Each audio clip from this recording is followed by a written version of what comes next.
This time we have a double treat for you. We're visiting another 50 Churches Act Church, St John Smith Square, Thomas Archer's masterpiece. This is the one where the story is that Archer asked Queen Anne, how would you like your church to look? And she, purportedly having no interest in architecture, kicked over a footstool and said, I'd like it like that, please. I don't think she said please. Thus, you get those very unusual 4 towers, one on each corner. Although it may have been more to do with keeping the stability of the building on very marshy ground. Of course, you can see more of Smith Square by watching part 4 of my Cycling the 50 Churches Act Churches videos on this channel, link in the description. Today we're going to meet friend of the channel, Francis Bushell. You'll remember Francis from Christ Church, Streatham, link in the description, where he showed us the organ, link in the description, and he played a concert, link in the description, and he played the bassoon, link in the description. Oh, as well as showing us music of the church, link in the description. What can he be doing today? Right. Good afternoon, everyone. It's a great pleasure to see so many wonderful people here. For lots of us back in this space after not so long, which is a great pleasure. If you indulge me just for a moment, I was thinking this week that the first concert I ever did in London was here at St John Smith Square as a chorister singing Haydn's Creation, which must have been about 15 years ago. So it's lovely to be back in a full cycle moment. First of all...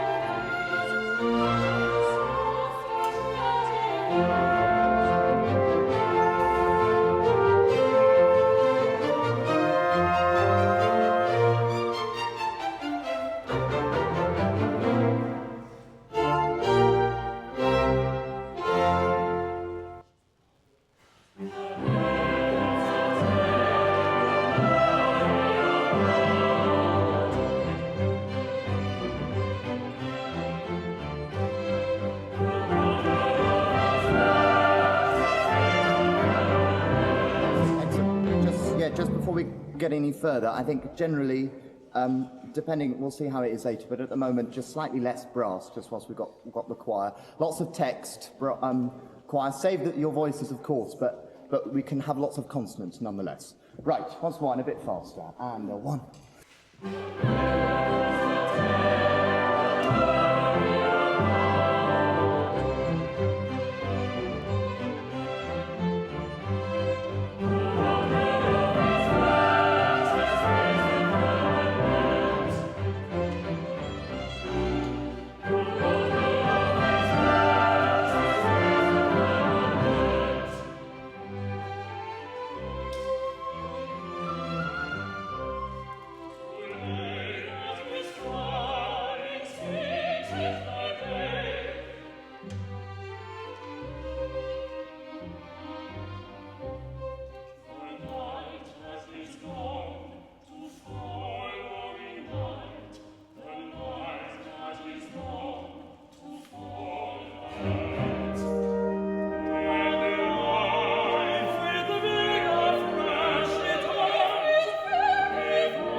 great, who ceaseless changes make. He dusky mist, and to his schemes will raise and fall through the air, will raise and fall through the air. His hand the praise of soul my God, his hand the praise of God my God. Praise his name, praise his name.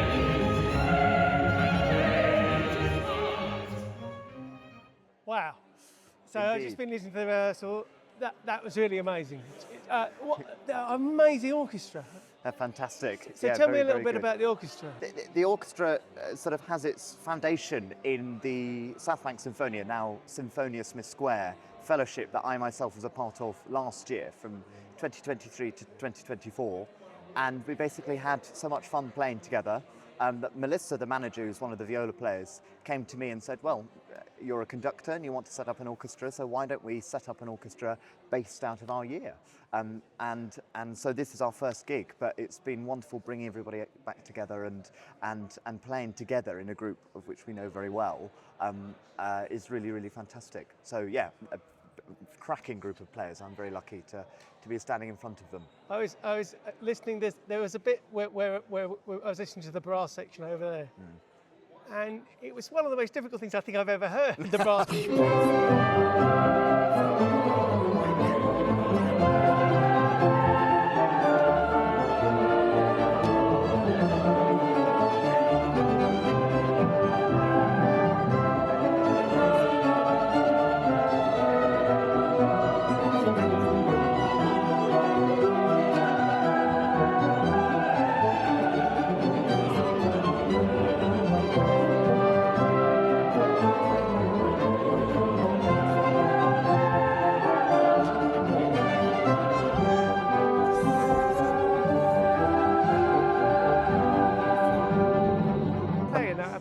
Absolutely perfectly. Yeah, absolutely together. It's brilliant. So how much preparation would you have to do for something like this with the orchestra and with the choir?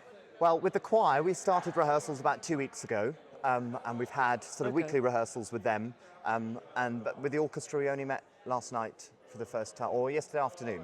So I had 2 3-hour rehearsals yesterday afternoon, and then just a rehearsal today. So for such a mammoth piece, that's absolutely extraordinary. So I think. But then the choir picking it up as well in such a short time. I mean, I've been facing the orchestra, but the choir are standing. I've heard the choir. Is it all the same people? Yeah, not all the same, but look, there's a core, definitely. Yeah, they're fantastic.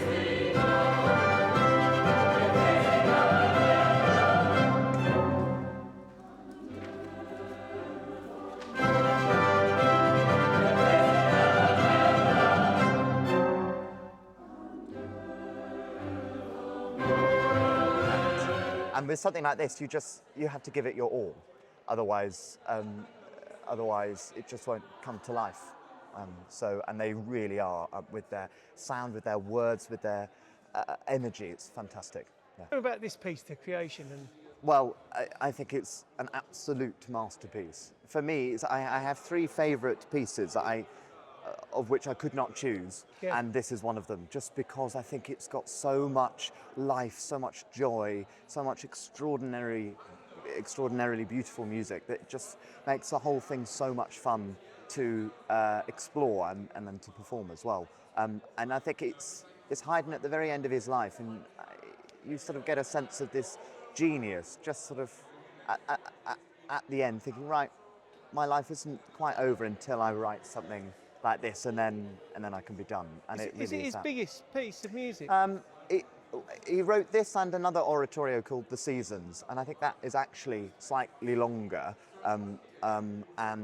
but similar forces. So effectively, with regards to size, I'd say so. He wrote some operas as well, but this, I think, for what it represents and how he uses everything, I think it's quite something. So yes, it's a great joy. It's been a dream of mine for a long, long time. The English libretto has its own transformation tale. Sourced from Genesis, the Psalms and Milton's Paradise Lost, Haydn brought an English poem, The Creation of the World, of uncertain origin, back to Vienna after a visit to London. This jolly chap Baron Gottfried van Swieten created a bilingual libretto for Haydn, so for once we can listen to a German composer in English with no guilt whatsoever. Hooray! It's very much Haydn. It's not anybody else. No, yeah.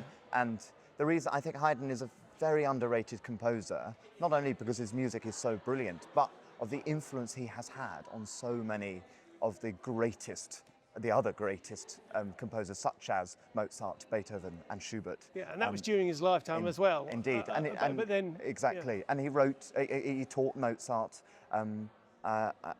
He taught Beethoven as well, I think, and various other different people. So he really was sort of Papa Haydn is his nickname, and he really was in the sort of Viennese musical circle, which has also influenced so much of the whole of Western classical music. So he's quite an important guy.